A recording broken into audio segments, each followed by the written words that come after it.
পিতার জানাজার নামাজে নিজেই ইমামতি করতে চেয়েছিলেন ইরানের নতুন সর্বোচ্চ নেতা মুস্তফা খামেনি, কিন্তু সেই অনুমতি দিচ্ছে না দেশটির নিরাপত্তা বাহিনী। এমনই দাবি করেছে ভারতীয় সংবাদ মাধ্যম ইন্ডিয়া টুডে। আসসালামু আলাইকুম ভিউয়ার্স, দেশ ও দেশের বাহির থেকে যারা আমার ভিডিওটি প্লে করেছেন জানাচ্ছি আন্তরিক শুভেচ্ছা অভিনন্দন। আশা করি সবাই ভালো আছেন, সুস্থ আছেন, আলহামদুলিল্লাহ। তো ভিউয়ার্স, ইরানের সর্বোচ্চ নেতা আয়াতুল্লাহ খামেনিকে ইসরায়েল ও আমেরিকার যৌথ হামলায় নিহতর পর থেকেই নানান ধরনের আলোচনা ও গুঞ্জন ছড়িয়ে পড়েছে। এদিকে প্রায় 130 দিনের অধিক সময় পর আয়াতুল্লাহ খামেনির মরদেহটি জানাজার উদ্দেশ্যে নেওয়া হয়েছে এবং বিভিন্ন জায়গায় তার কাফনে কিন্তু মানুষ কৃতজ্ঞতা প্রকাশ করছে। দর্শক, এই মুহূর্তে আমরা জানবো যে আয়াতুল্লাহ খামেনির জানাজাকে ঘিরে এক নতুন ছক আঁকছে ইসরায়েল ও আমেরিকা। যে কোনোভাবেই আয়াতুল্লাহ খামেনির এই বৃহত্তর জানাজার পরিবেশ ধূলিসাৎ করতে মার্কিন প্রেসিডেন্ট ডোনাল্ড ট্রাম্প নতুন ভয়ঙ্কর ছক আঁকছেন। যে কোনো সময় হামলাও হতে পারে এই জানাজায়। বিস্তারিত আপডেট জানবো রিপোর্টের। ভিডিওতে যাওয়ার আগে ছোট রিকোয়েস্ট করবো, যারা চ্যানেলটি সাবস্ক্রাইব করেননি সকল আপডেট সবার আগে জানতে অবশ্যই চ্যানেলটি সাবস্ক্রাইব করে পাশে রাখবেন। দর্শক আসুন স্ক্রিনে। পিতার জানাজার নামাজে নিজেই ইমামতি করতে চেয়েছিলেন ইরানের নতুন সর্বোচ্চ নেতা মুস্তফা খামেনি, কিন্তু সেই অনুমতি দিচ্ছে না দেশটির নিরাপত্তা বাহিনী। এমনই দাবি করেছে ভারতীয় সংবাদ মাধ্যম ইন্ডিয়া টুডে। কিন্তু পিতার শেষ বিদায়ের দিনেও কেন জনসম্মুখে আসতে দেওয়া হচ্ছে না মুস্তফাকে, বিস্তারিত জানাচ্ছেন আরিফ হাসান।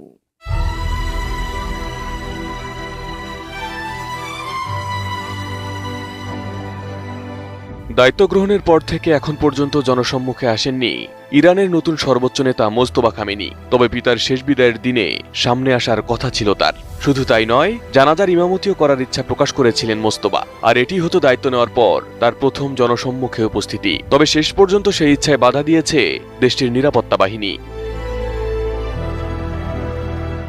সঙ্গে ইরানের আলোচনা চলছে। মধ্যপ্রাচ্যে উত্তেজনা পুরোপুরি শেষ হয়নি।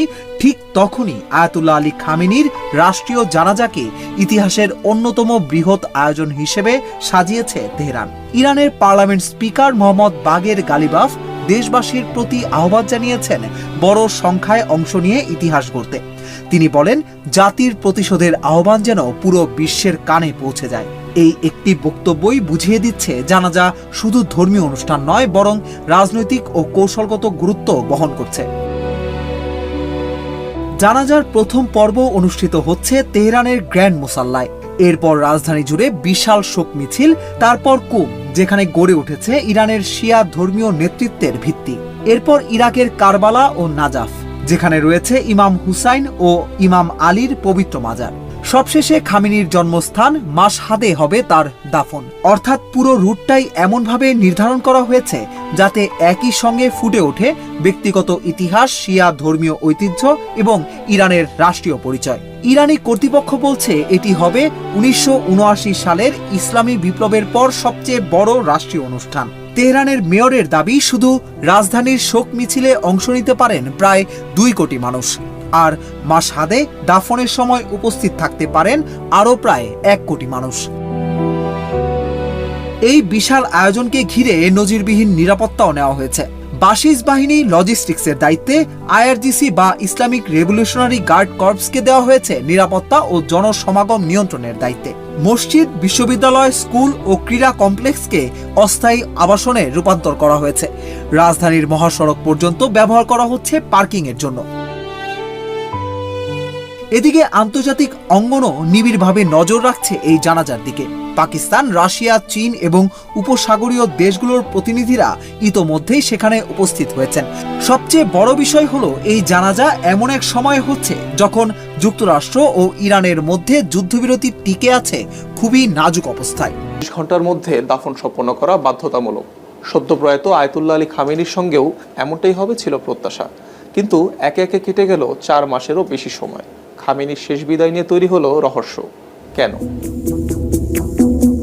2026 সালের 28 ফেব্রুয়ারি তেহরানের কেন্দ্রস্থলে একটি ভূগর্ভস্থ বাংকারে নিখুঁত বিমান হামলা চালায় যুক্তরাষ্ট্র ও ইসরায়েল। 50টিরও বেশি যুদ্ধবিমান দিয়ে শতাধিক বোমা ফেলে লক্ষ্যবস্তুতে, যাতে ইরানের সর্বোচ্চ নেতা আয়াতুল্লাহ আলী খামেনি সহ তার পরিবারের বেশ কয়েকজন সদস্য প্রাণ হারান। প্রথম কয়েক ঘন্টা রাষ্ট্রীয় গণমাধ্যমগুলো খবরটি অস্বীকার করে। দাবি করা হয় সম্পূর্ণ সুস্থ থেকে নিরাপদ স্থান থেকে দেশ পরিচালনা করছেন খামেনি। কিন্তু 1 মার্চ পরিস্থিতি বদলে যায়। রাষ্ট্রীয়ভাবে তার মৃত্যুর খবর নিশ্চিত করা হয়। একই সাথে 40 দিনের জাতীয় শোকও ঘোষণা করা হয়।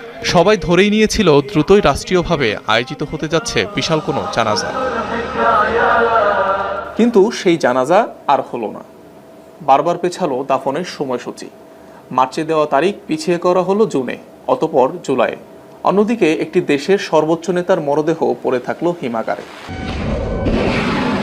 মূলত এই অস্বাভাবিক বিলম্বের পেছনে রাষ্ট্রীয়ভাবে দায়ী করা হলো যুদ্ধের ডামাডোল আর চরম নিরাপত্তা ঝুঁকিকে। কেননা যুক্তরাষ্ট্র ইসরায়েলের ক্রমাগত বোমাবর্ষণের মধ্যে কয়েক কোটি মানুষের সমাবেশ এয়ার স্ট্রাইকের জন্য কতটা সহজ লক্ষ্যবস্তু হতে পারে তা গোয়েন্দারা খুব ভালো করেই জানতেন। তাছাড়া 1989 সালে আয়াতুল্লাহ রুহুল্লাহ খোমেনির জানাজায় প্রায় 1.5 কোটি মানুষের ভিড়ে কাফন ছিঁড়ে যাওয়ার দুঃস্মৃতি, কিংবা 2020 সালে কাসেম সোলাইমানির জানাজায় পদদলিত হয়ে অর্ধশতাধিক মানুষের মৃত্যুর ঘটনাও ভুলে যাননি পরিকল্পনাকারীরা। এমন সময় সামাজিক যোগাযোগ মাধ্যমে গুজব উঠল খামেনিকে গোপনে আগেই কোম শহরে দাফন করা হয়েছে। কিন্তু এটি ছিল একেবারেই ভিত্তিহীন কথা। সংশ্লিষ্ট কর্মকর্তারা নিজেই প্রকাশ্যে নিশ্চিত করেন যে মরদেহ তাদের হেফাজতে আছে এবং কোনো দাফন হয়নি। আবার এমন গুঞ্জনও উঠল যে ক্ষমতার উত্তরাধিকার ঘিরে ভেতরের লড়াইয়ের জেরে আটকে গেছে খামেনির দাফন। এদিকে নিরাপত্তা আর অতীত অভিজ্ঞতার বাইরেও পর্দার আড়ালে চলছিল এক জটিল লড়াই। খামেনির ছেলে মুস্তাফা খামেনি, যাকে নতুন নেতা হিসেবে বেছে নেওয়া হয়েছিল, তিনিও 28 ফেব্রুয়ারির সেই হামলায় মারাত্মক জখম হন। দাফন অনুষ্ঠান হলে নতুন নেতা হিসেবে তাকে জনসম্মুখে আসতে হতো, কিন্তু তাতে তার শারীরিক অক্ষমতা প্রকাশ পেত। দর্শক, স্ক্রিনে আমরা সে সম্পর্কে বিস্তারিত জানলাম। এই বিষয়ে আপনাদের মতামত কমেন্টে জানান। কেউ ভিডিওটি স্কিপ করবেন না। এই মুহূর্তে সর্বশেষ আপডেট জানবো যে আয়াতুল্লাহ খামেনির সর্বশেষ সমাধি কোথায় হচ্ছে। কারবালাতেই তার সমাধি হবে নাকি ইরানের সেই পবিত্র কোনো ভূমিতেই তাকে রাখা হচ্ছে? বিস্তারিত আরও আপডেট রিপোর্টে। এদিকে ইরানের সাবেক সর্বোচ্চ ধর্মীয় নেতা আয়াতুল্লাহ আলী খামেনির শেষ বিদায়কে ঘিরে শুরু হয়েছে নজিরবিহীন রাষ্ট্রীয় আয়োজন। তেহরান বলছে কয়েকদিনের এই শোকানুষ্ঠানে অংশ নিতে পারেন 1.5 থেকে 2 কোটি মানুষ। শুধু ইরান নয়, কর্মসূচি ছড়িয়ে পড়বে ইরাকের কয়েকটি শহরেও। আন্তর্জাতিক অঙ্গনেও তৈরি হয়েছে ব্যাপক আগ্রহ। অংশ নিতে পারেন শতাধিক দেশের প্রতিনিধি। জাহিদুল আলমের রিপোর্টে বিস্তারিত।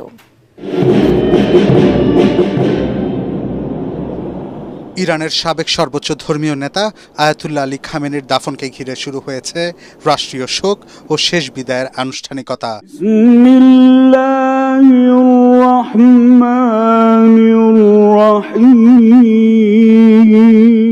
দেশটির ইতিহাসে এটি সবচেয়ে বড় রাষ্ট্রীয় জানাজা হবে বলে ধারণা করা হচ্ছে।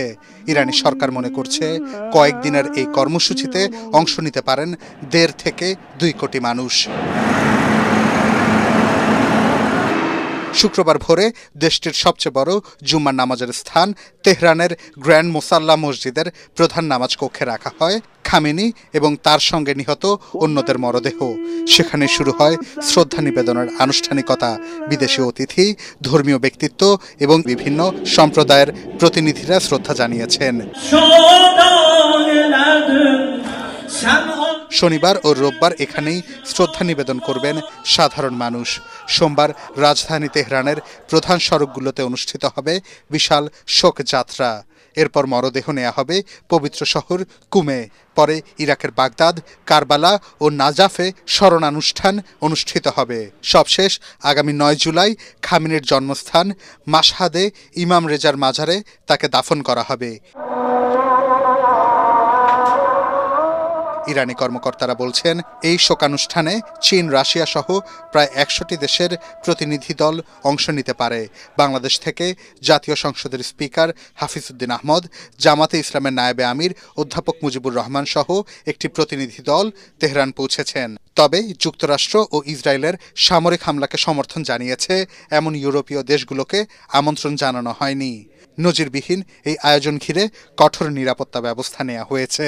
তেহরানে মোতায়েন করা হয়েছে প্রায় 2500 অ্যাম্বুলেন্স, 21টি হেলিকপ্টার, 100টি ড্রোন এবং হাজারখানেক উদ্ধারকর্মী।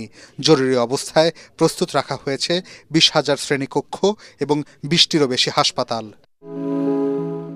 জাহিদুল আলম, এটিএন বাংলা। দর্শক, স্ক্রিনে আমরা সে সম্পর্কে বিস্তারিত জানলাম। সো ভিডিও এই পর্যন্ত। ভালো লাগলে লাইক অ্যান্ড কমেন্ট করবেন। দেশের সকল আপডেট সবার আগে জানতে অবশ্যই চ্যানেলটি সাবস্ক্রাইব করে পাশে রাখবেন। দেখা হবে পরবর্তী ভিডিওতে ইনশাআল্লাহ। আসসালামু আলাইকুম ওয়া রাহমাতুল্লাহ।